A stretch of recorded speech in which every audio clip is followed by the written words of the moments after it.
किसान भाइयों नमस्कार। आपका अपना farmer Govind Singh Dange YouTube channel पर स्वागत है।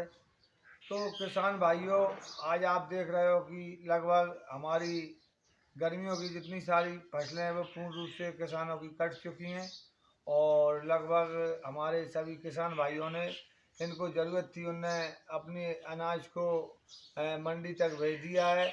बाद बाकी हमारे जो किसान साथी हैं वो अनाज का जो स्टोर करते हैं, भंडारण करते हैं, तो उनको हम वीडियो के माध्यम से दिखाना चाह रहे हैं कि किसान भाइयों, जैसे आज हमारा ये गेहूँ है, आप देख रहे हो, और हमको मान लीजिए भंडारण करना है इसको, तो कभी ना कभी इसको हम मार्केट में बेचते हैं और हमारे भाई खाते हैं इसको, ये खाने के काम में आता है और तो इसका कुछ बनता ही नहीं है। तो आप देख रहे हो कि इसमें सल्फास की जहर की गोली ना लगाएं, इसमें जहर ना लगाएं इसके रख रखाव के लिए। इसमें अधिकतर देसी उपचार करें और देसी उपचार के कई फार्मूले हैं दोस्तों। तो हम एक किसान तो हैं ही, किसान के साथ में एक हम इंसान हैं और मानवता का काम करें, थोड़ी मेहनत करें और देख रेख करें। इसको फॉर्मेलिटी ना समझें कि हमने इसको चाहे वो प्लास्टिक की टंकी हो, चाहे हमारे ग्रामीण क्षेत्रों में सीमेंटेड उसको हम बिंडा बोलते हैं, वो सीमेंट ईंटों का बना हुआ होता है और उसमें 150 क्विंटल का स्टॉक करते हैं।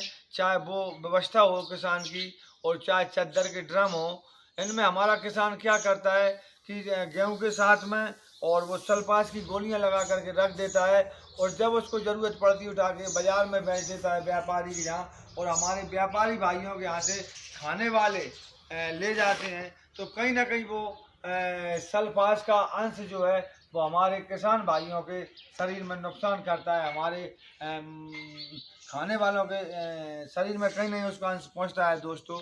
तो ऐसा हमारे किसान भाई ना करें।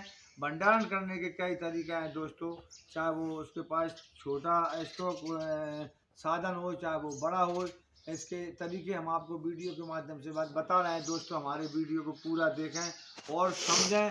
तो इसके किसान भाइयों कई तरीके हैं, जैसे कि आपके पास कोई प्लास्टिक की टंकी है और चद्दर की टंकी है और मान लो कोई टंकी 10 क्विंटल की होती है, कोई 20 क्विंटल की होती है, तो उसमें 2-3 प्रकार के फार्मूले आप अपना सकते हो।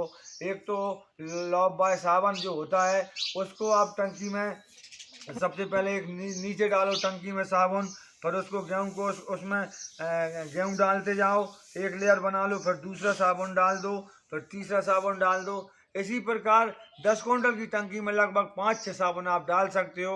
आपके गेहूँ में कोई घुन नहीं आएगा, कोई कीड़े नहीं आएंगे। साबुन के साथ आप और भी फार्मूले अपना सकते हो। आप लहसुन की गांठों को डाल सकते हो, हल्दी की गांठों को डाल सकते हो दोस्तों। और आप चूना जो होता है उसको भी आप कपड़े में बांध करके बाजार से ला करके, उसको हम कलई बोलते हैं गांव में, जो मकानों को पोतने वाला होता है, उसको भी आप बांध बांध करके लेयर बना करके डाल सकते हो। तो आपके गांव में कभी कीड़े और घुन नहीं आएंगे दोस्तों। तो ये ड्रमों का हो गया। इसी प्रकार जो बड़ा स्टोर होता है हमारे किसान भाइयों को ग्रामीण क्षेत्रों में, जो सीमेंटेड ईंटों से या कच्ची मिट्टी से बनाया हुआ जो होता है, उसमें भी इसी प्रकार का उपयोग करें। वो लाभ बाय साबन भी डाल सकते हैं, लहसुन भी डाल सकते हैं। और इसके साथ दोस्तों एक फार्मूला और है, जैसे कि हमारा ये बंडा है, हम उसको बंडा बोलते हैं। नीचे उसमें हमने साबुन डाल दिया और चूना की गांठों को बांध करके डाल दिया। उसमें आप दोस्तों राख डाल सकते हो। जब ये कीड़े घुन होते हैं तो अधिकतर ऊपर से आते हैं, तो एक लेयर आप राख का दे सकते हो। राख को छान करके उसमें राख का लेयर दे सकते हो आप, और उसको फिर मिट्टी से बंद कर सकते हो। और इसको मिट्टी से बंद करके समय समय पे आप देख सकते हो कि इसमें कोई कीड़े नहीं आएंगे। कहीं ना कहीं से जो स्थान भंडारण का वो थोड़ा खुला हुआ होना चाहिए, उसमें हवा पहुंचना चाहिए, प्रकाश होना चाहिए और उसको बंद नहीं होना चाहिए। तो आप राख का भी इस्तेमाल कर सकते हो। दूसरा इस्तेमाल है कि आप नीम की जो पत्तियां हैं, और 1-2 दिन पहले आप पत्ती तोड़ करके नीम की, और हमारे इस बिंडे को इस प्रकार, जैसे आपने ये भर लिया, हमारा ये बिंडा है, आप देखिए ये भर लिया आपने, तो आप इसमें नीम की पत्ती का भी लेयर लगा सकते हो। अधिकतर तो ऊपर आप नीम की पत्ती रख सकते हो, इसी प्रकार राख डाल करके हल्की, और उसमें नीम की पत्ती का एक लेयर लगा सकते हो। और फिर मिट्टी से आप उसको इस प्रकार से चारों तरफ से बंद कर सकते हो। तो दोस्तों इस विधि से भी आपके अनाज में कोई कीड़े नहीं आएंगे। ये फार्मूला हम लोग उपयोग करते हैं और उसको उपयोग करके ही आप तक पहुंचाते हैं। हम कभी सल्फास की गोलियां नहीं लगाते हैं साथियों।